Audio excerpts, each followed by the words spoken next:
इन तमाम खुलासों के बीच मैं खुद बड़ा हैरान हूं कि छांगुर बाबा जिस साम्राज्य को बिल्डअप कर रहा था, जिस रणनीति के साथ वो आगे चल रहा था, और अगर अपनी उस रणनीति में आने वाले 4 से 5 साल सिर्फ वो और कामयाब रहता, एटीएस और पुलिस के रडार में ना आता, तो शायद जो स्थितियां हैं वो और भी ज्यादा भयानक हो सकती थी। क्योंकि धर्मांतरण को लेकर बाकायदा उसने एक डायरी बना रखी थी और उस डायरी में उन तमाम नामों को मेंशन करता था जिन लड़कियों का उसने जबरन या फिर ब्रेन वॉश करके धर्मांतरण करवाया है। न सिर्फ नामों को मेंशन करता था बल्कि बाकायदा वीडियो साक्ष्य भी वो अपने पास अपने उस आलीशान कोठी में रखता था।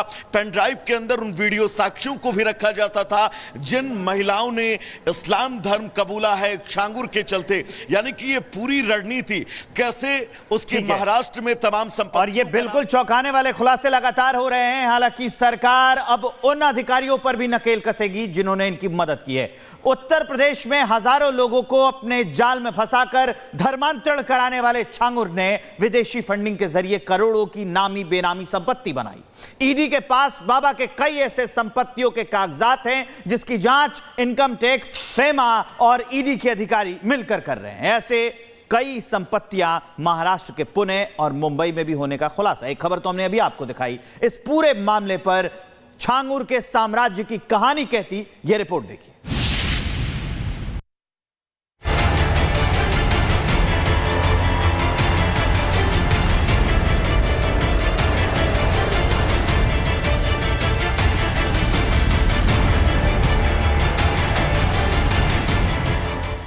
धर्म बदलो, नौकरी मिलेगी। धर्म बदलो, इलाज मिलेगा।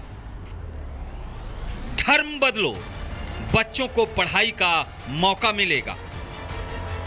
यूपी में धर्मांतरण की ऐसी साजिश पकड़ी गई है जिसमें गरीबों, मजदूरों की आस्था को बेचा जा रहा था। यह है धर्म के सौदागर का एक्सचेंज ऑफर, जहां धर्म बदलना ही सौदे की शर्त थी। धर्मांतरण के सरगना छांगुर बाबा को लेकर यूपी एटीएस ने जो खुलासा किया है वो चौंकाने वाला है। यूपी से दिल्ली, महाराष्ट्र और नेपाल सहित कई देशों तक धर्मांतरण का नेटवर्क फैला हुआ है। इसमें शामिल था छांगुर बाबा का गैंग और इसके पीछे थी करोड़ों की विदेशी फंडिंग। बाहर से पैसा आता और यहाँ मजहब बदलने का धंधा चलता। छांगुर बाबा और जमालुद्दीन स्वयं को एक हाजी पीर के रूप में प्रोजेक्ट किया करता था। जनपद बलरामपुर में काफ़ी बड़ा एक नेटवर्क एस्टैब्लिश किया हुआ था और ये नेटवर्क लगातार धर्मांतरण के कार्य में लिप्त था। इस गैंग ने 40 से ज़्यादा अकाउंट में 100 करोड़ से ज़्यादा विदेशी फंडिंग प्राप्त की है और इस धन का इस्तेमाल धर्मांतरण में और लोकल प्रॉपर्टी के परचेज में किया गया है। छांगुर बाबा का कई राज्यों में नेटवर्क फैला हुआ है और इसके विदेशी फंड की भी जांच हो रही है। छांगुर बाबा के यूपी में मिले करोड़ों की संपत्ति तो बाबा के बुलडोजर ने तो नेस्ता नाबूद कर दिया, लेकिन महाराष्ट्र के पुणे में भी छांगुर बाबा की करोड़ों की संपत्ति को लेकर खुलासा हुआ है। छांगुर बाबा ने विदेशी फंडिंग के जरिए करोड़ों की नामी बेनामी संपत्ति भी बनाई। छांगुर बाबा के कई ऐसी संपत्तियों के सबूत मिले हैं जिसकी जांच इनकम टैक्स, फेमा और ईडी के अधिकारी मिलकर कर रहे हैं। ऐसी ही कई संपत्तियां महाराष्ट्र के पुणे और मुंबई में भी है। जानकारी के मुताबिक छांगुर बाबा ने पुणे के मावल तहसील में अपने रैकेट के साथ मिलकर आदिवासियों से 16 करोड़ की जमीन का सौदा किया था, जिसकी आज मौजूदा कीमत 200 करोड़ से ज्यादा है। इस सौदे के प्रॉपर्टी में आधा हिस्सा बाबा छांगुर और उसके साथी नवीन रोहरा का है, जबकि आधा हिस्सा मोहम्मद अहमद खान और 3 आदिवासियों को मिलना था। ईडी के मुताबिक छांगुर बाबा और उसके सहयोगियों ने 300 करोड़ रुपए से अधिक की बेनामी संपत्तियां जुटाई है। पुणे में 3 आलीशान फ्लैट, एक ट्रस्ट और 40 बैंक खातों में 106 करोड़ रुपए की संदिग्ध धनराशि ट्रैक की गई है। इन खातों में से 18 खातों में केवल 3 महीने में 68 करोड़ रुपए का लेन देन हुआ है, जिसमें 7 करोड़ विदेशी चंदे के रूप में दर्ज किया गया है। अब तक के जांच में यह साफ हो गया है कि छांगुर बाबा हजारों लोगों को धर्मांतरण के लिए मजबूर करता था, बल्कि विदेशी चंदे और बेनामी जमीन सौदे के जरिए मनी लॉन्ड्रिंग में भी लिप्त था। इस गैंग का कनेक्शन पाकिस्तान, नेपाल और कनाडा जैसे देश से था। छांगुर पर कानून का शिकंजा लगातार कसता जा रहा है। आज छांगुर और उसकी सहयोगी नसरीन की रिमांड खत्म हो रही है। छांगुर और उसके सहयोगियों की कोर्ट में पेशी होगी, जिसके बाद ये पता चलेगा कि एटीएस छांगुर और नसरीन का रिमांड मांगेगी या फिर ये लोग जेल भेजे जाएंगे। धर्म की ये दलाली क्या सिर्फ कुछ लोगों का धंधा है या पीछे कोई बड़ा गैंग है? जांच अभी बाकी है, लेकिन यूपी पुलिस की फाइल में कुछ नाम और भी हैं जो आने वाले दिनों में बेनकाब हो सकते हैं। Bureau report, Republic Bharat.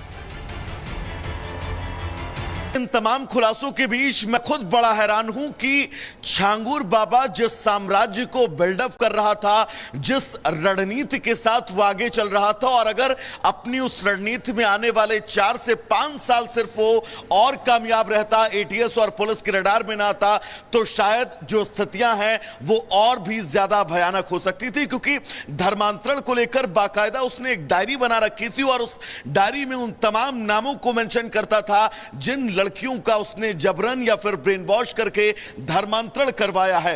न सिर्फ नामों को मेंशन करता था, बल्कि बाकायदा वीडियो साक्ष्य भी वो अपने पास अपने उस आलीशान कोठी में रखता था।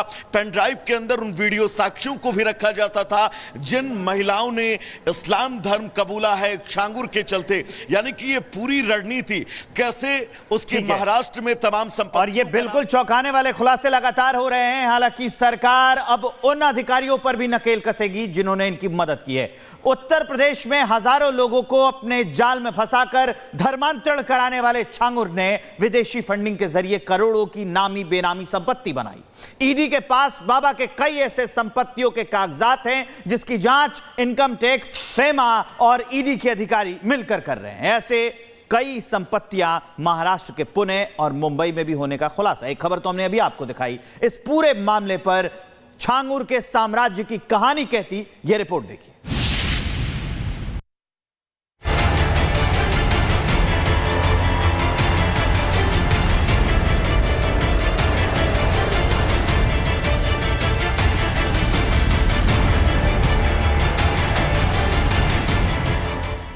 धर्म बदलो, नौकरी मिलेगी।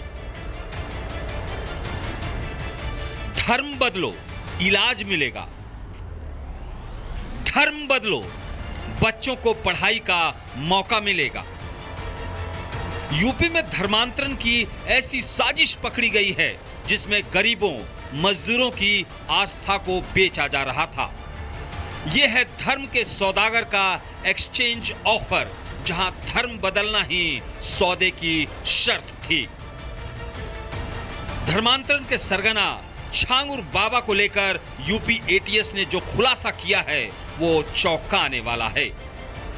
यूपी से दिल्ली, महाराष्ट्र और नेपाल सहित कई देशों तक धर्मांतरण का नेटवर्क फैला हुआ है। इसमें शामिल था छांगुर बाबा का गैंग और इसके पीछे थी करोड़ों की विदेशी फंडिंग। बाहर से पैसा आता और यहां मजहब बदलने का धंधा चलता।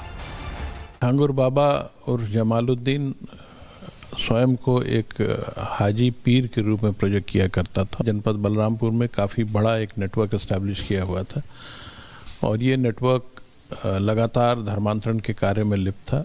इस गैंग ने 40 से ज़्यादा अकाउंट में 100 करोड़ से ज़्यादा विदेशी फंडिंग प्राप्त की है और इस धन का इस्तेमाल धर्मांतरण में और लोकल प्रॉपर्टी के परचेज में किया गया है। छांगुर बाबा का कई राज्यों में नेटवर्क फैला हुआ है और इसके विदेशी फंड की भी जांच हो रही है। छांगुर बाबा के यूपी में मिले करोड़ों की संपत्ति तो बाबा के बुलडोजर ने तो नेस्ता नाबूद कर दिया, लेकिन महाराष्ट्र के पुणे में भी छांगुर बाबा की करोड़ों की संपत्ति को लेकर खुलासा हुआ है। छांगुर बाबा ने विदेशी फंडिंग के जरिए करोड़ों की नामी बेनामी संपत्ति भी बनाई। छांगुर बाबा के कई ऐसी संपत्तियों के सबूत मिले हैं जिसकी जांच इनकम टैक्स, फेमा और ईडी के अधिकारी मिलकर कर रहे हैं। ऐसी ही कई संपत्तियां महाराष्ट्र के पुणे और मुंबई में भी है।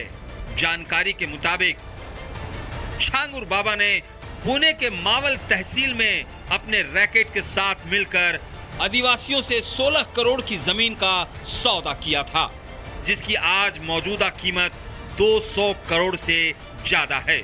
इस सौदे के प्रॉपर्टी में आधा हिस्सा बाबा छांगुर और उसके साथी नवीन रोहरा का है, जबकि आधा हिस्सा मोहम्मद अहमद खान और 3 आदिवासियों को मिलना था।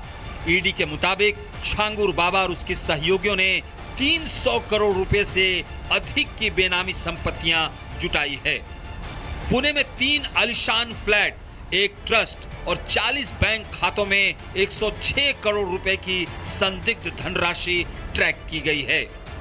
इन खातों में से 18 खातों में केवल 3 महीने में 68 करोड़ रुपए का लेन देन हुआ है, जिसमें 7 करोड़ विदेशी चंदे के रूप में दर्ज किया गया है। अब तक के जांच में यह साफ हो गया है कि छांगुर बाबा हजारों लोगों को धर्मांतरण के लिए मजबूर करता था, बल्कि विदेशी चंदे और बेनामी जमीन सौदे के जरिए मनी लॉन्ड्रिंग में भी लिप्त था। इस गैंग का कनेक्शन पाकिस्तान, नेपाल और कनाडा जैसे देश से था। छांगुर पर कानून का शिकंजा लगातार कसता जा रहा है। आज छांगुर और उसकी सहयोगी नसरीन की रिमांड खत्म हो रही है। छांगुर और उसके सहयोगियों की कोर्ट में पेशी होगी, जिसके बाद ये पता चलेगा कि एटीएस छांगुर और नसरीन का रिमांड मांगेगी या फिर ये लोग जेल भेजे जाएंगे। धर्म की ये दलाली क्या सिर्फ कुछ लोगों का धंधा है या पीछे कोई बड़ा गैंग है? जांच अभी बाकी है, लेकिन यूपी पुलिस की फाइल में कुछ नाम और भी हैं जो आने वाले दिनों में बेनकाब हो सकते हैं। Bureau report, Republic